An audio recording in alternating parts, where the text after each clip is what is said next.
जय श्री केदारनाथ, हर हर महादेव। दोस्तों, आज हम बात करेंगे कि केदारनाथ पैदल यात्रा पर क्या क्या सामान लेकर जाना जरूरी है जिससे हमें कोई परेशानी ना हो। क्योंकि केदारनाथ यात्रा एक ऐसी यात्रा है जिसमें मौसम का बदलाव होता रहता है।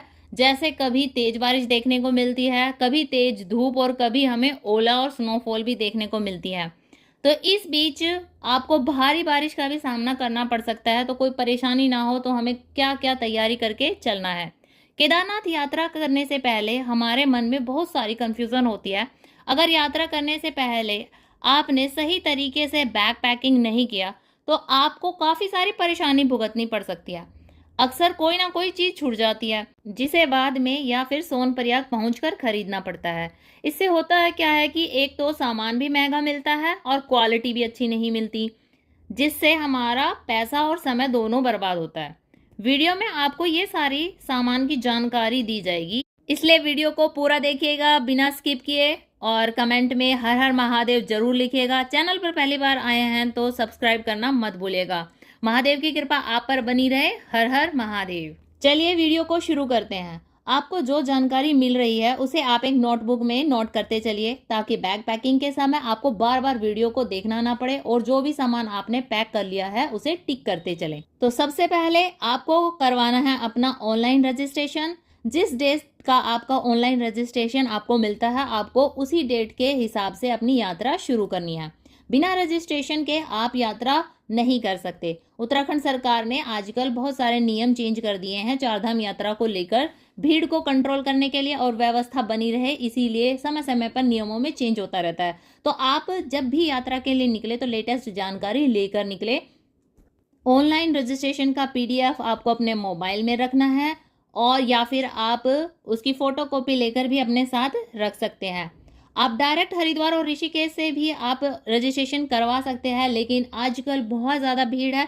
आपको ये नहीं पता रहेगा कि आपको रजिस्ट्रेशन कब मिलेगा, बहुत समय लग रहा है ऑफलाइन रजिस्ट्रेशन में। तो ये आपको सजेस्ट किया जा रहा है कि आपको ऑनलाइन रजिस्ट्रेशन ही करवा कर चलना है। आपका समय भी बचेगा, लंबी लंबी लाइनों से भी छुटकारा मिलेगा।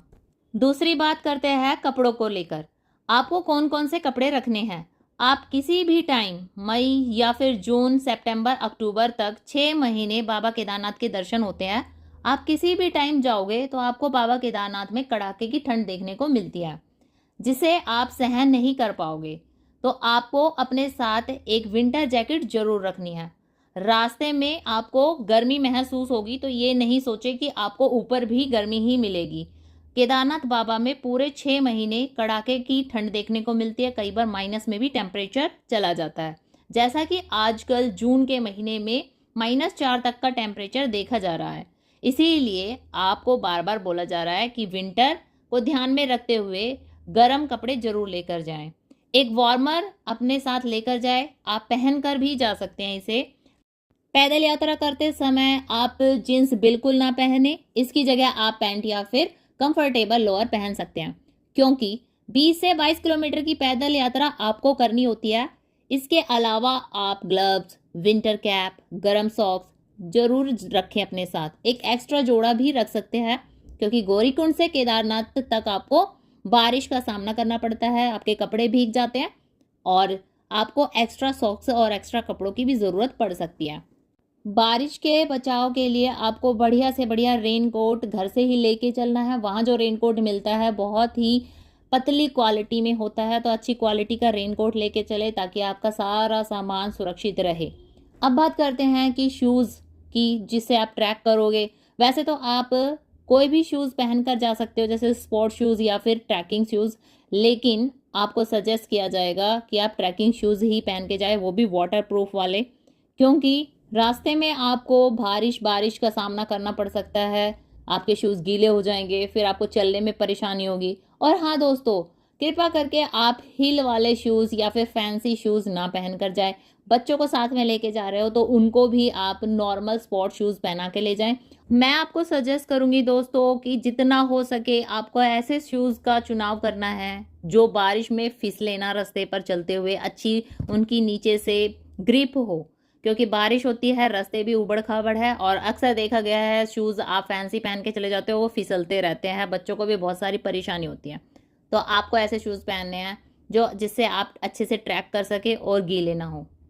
एक जोड़ा स्लीपर ज़रूर रखें, क्योंकि अक्सर शूज़ गीले हो जाते हैं और ऊपर जाकर आप बड़ी दिक्कत होती है, नंगे पैर आप चल नहीं पाओगे। तो एक जोड़ा स्लीपर रखें, आप आराम से कंफर्टेबल मंदिर के आसपास जब दर्शन करोगे तो स्लीपर पहन के भी घूम सकते हो, और आते हुए भी आप अगर कंफर्टेबल हो तो स्लीपर में या नीचे उतर सकते हो। अब बात करते हैं दोस्तों बैग की। तो ट्रैवलिंग बैग आपको कौन-सा लेना है? अगर आपने बैग का चुनाव ढंग से नहीं किया तो आपको बहुत सारी परेशानियाँ हो सकती है। आपको लेने हैं 2 बैग, एक बड़ा बैग, एक छोटा बैग। बड़े बैग में आपको अपना जितना भी सामान है एक्स्ट्रा का, बड़ा वाला सामान, वो सारा रख लेना है, और जो छोटे वाला बैग है उसमें बस वही सामान आपको रखना है जो आपको यात्रा में लेके चलना है केदारनाथ बाबा तक पहुँचने के लिए। तो उसमें आप अपना सबसे पहले फ़ोन, चार्जर, खाने-पीने का सामान रखें। ये छोटे वाला बैग आपको यात्रा में अपने साथ लेकर चलना है, और जो बड़ा वाला बैग है जिसमें एक्स्ट्रा कपड़े और सामान है वो आपको लॉकर में जमा कर देना है सोनप्रयाग में ही। पैदल यात्रा में आपको फालतू का कोई भी सामान नहीं लेके जाना है, क्योंकि केदारनाथ पैदल मार्ग पर चलना ही बहुत बड़ी चुनौती है। अच्छे-अच्छों की हालत खराब हो जाती है। फिर बात करते हैं मेडिसिन की। केदारनाथ यात्रा पर जाते हुए अक्सर लोग मेडिसिन को भूल जाते हैं और बहुत सारी परेशानियां होती हैं। तो कुछ खास मेडिसिन है वो आपको ज़रूर रखनी है, क्योंकि 22 किलोमीटर के ट्रैक पर आपको कोई सुविधा नहीं मिलती है मेडिसिन की। अगर पहले से ही आप दवाइयाँ ले रहे हो जैसे बीपी, शुगर, अस्थमा, थायराइड, तो आपको ये मेडिसिन ज़रूर रखनी है अपने साथ। इसके अलावा आपको pain killer, fever, loose motion, cough syrup, cold और Vicks inhaler, Disprin, Moov spray, knee cap, bandage, ये सारी दवाइयाँ अपने साथ जो भी है अपने एक पैकेट में नाम लिखकर आपको रखनी है। इनमें से दोस्तों पेन किलर और फीवर तो आपको ज़रूर रखनी है, क्योंकि अक्सर क्या होता है कि 22 किलोमीटर की जब यात्रा करते हैं तो हमें पेन का भी सामना करना पड़ता है और पेन की वजह से फीवर भी आ जाता है।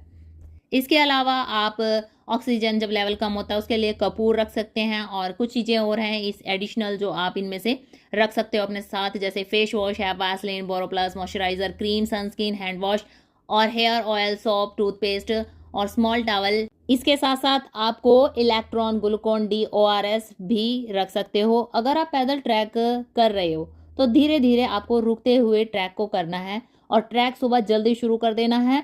ज़रूरत का सामान ही अपने साथ छोटे बैग में रख कर चलें। अगर आपको पहले से ही बीपी, अस्थमा है तो मेडिकल टेस्ट करवा कर जरूर जाए। डॉक्टर की सलाह के बिना बिल्कुल भी पहाड़ों की ट्रैकिंग मत करना, क्योंकि बहुत सारे केसेस आ रहे हैं अभी केदारनाथ में कि लोगों को वहाँ पे हार्ट अटैक हो रहा है। उसका रीज़न यही है दोस्तों कि उस एनवायरनमेंट की लोगों को आदत नहीं होती और वो ट्रैक शुरू कर देते हैं। तो आपको अपना मेडिकल टेस्ट करवा के ज़रूर जाना है। अगर आप पैदल यात्रा नहीं कर सकते तो और भी बहुत सारे ऑप्शन हैं। आप हेलीकॉप्टर से यात्रा कर सकते हो, आप घोड़ा खच्चर से, पालकी से, पिट्ठू से, बग्गी से, बहुत सारे और ऑप्शन हैं। इसके बाद बात कर लेते हैं इलेक्ट्रॉनिक गैजेट की। आपके पास एक एक्स्ट्रा मेमोरी कार्ड, एक पावर बैंक, मीडियम साइज़ की टॉर्च होना ज़रूरी है।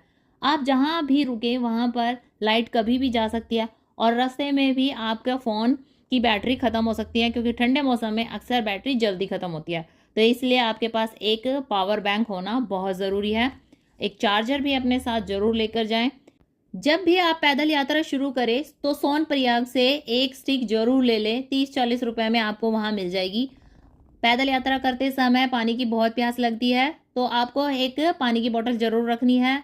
खाली पानी की बोतल भी चल जाएगी, क्योंकि रास्ते में आपको बहुत सारे झरने मिलते हैं और इन झरनों का जल बहुत ही साफ़ होता है, और इन झरनों का जल पीने से आपके जो डाइजेस्ट सिस्टम है वो भी अच्छा होता है, उनको बूस्ट मिलता है और आपको एनर्जी भी मिलती है। तो ये वाला पानी आप ज़रूर पिएं। तो रास्ते में आपको पानी लेने की कोई ज़रूरत नहीं है। बात करें खाने पीने की, तो खाने पीने की भी आपको केदारनाथ तक खूब खाने पीने के स्टॉल मिलेंगे। आपको फल, fruit, Maggi, biscuit, chips, bhature, बहुत सारी चीज़ें मिलेगी। पर मैं आपको सजेस्ट करूँगी कि आप भारी सामान बिल्कुल भी ना खाएं, कोई भी हैवी फूड ना खाएं, जिससे कि आपको पैदल यात्रा करने में कोई परेशानी हो। आपको खाना चाहिए कोई एनर्जी फूड जो आपको एनर्जी दे और आपकी यात्रा अच्छे से हो जाए।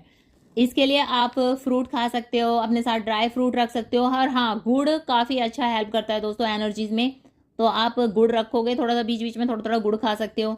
चलिए तो बात करते हैं कि आपको कैश कितना लेकर चलना है, क्योंकि एटीएम की क्या सुविधा है वहाँ पर, इसका बारे में भी बात करेंगे। गौरीकुंड से केदारनाथ तक का सारा रास्ता पहाड़ियों से होकर निकलता है, तो रास्ते में कोई भी एटीएम नहीं मिलेगा। जब आप केदारनाथ पहुंच जाते हैं तो एचडीएफसी का ही एटीएम मिलेगा। तो यात्रा में आपको कैश जरूर लेकर चलना है। अब बात कर लेते हैं कि पैदल ट्रैक कैसे और कितने समय शुरू किया जाए। तो दोस्तों, आपको पैदल यात्रा सुबह जल्दी शुरू करनी है। अगर आप जितनी सुबह जल्दी पैदल यात्रा शुरू कर दोगे, उतना ही आपको आसानी रहेगी, आपका समय भी बचेगा और आप लंबी लंबी लाइनों से भी बचोगे। पैदल यात्रा रुक रुक कर करें, आराम से करें और सुबह जल्दी शुरू करें। अगर आप सुबह जल्दी सोनप्रयाग से यात्रा शुरू कर देते हो तो शाम तक आप बाबा केदारनाथ मंदिर तक पहुंच जाओगे, रुकते हुए आराम से। तो अब बात कर लेते हैं दोस्तों कि रात को पैदल यात्रा कर सकते हैं या नहीं। काफ़ी कमेंट आ रहे थे कि क्या रात को पैदल यात्रा कर सकते हैं, तो इसका जवाब है दोस्तों नहीं।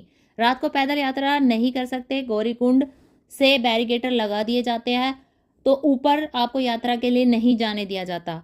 हाँ, आप जब केदारनाथ से नीचे की तरफ आ रहे हो तो आप रात को आ सकते हो, लेकिन आपको काफ़ी सुविधाएं हैं जो नहीं मिलेगी।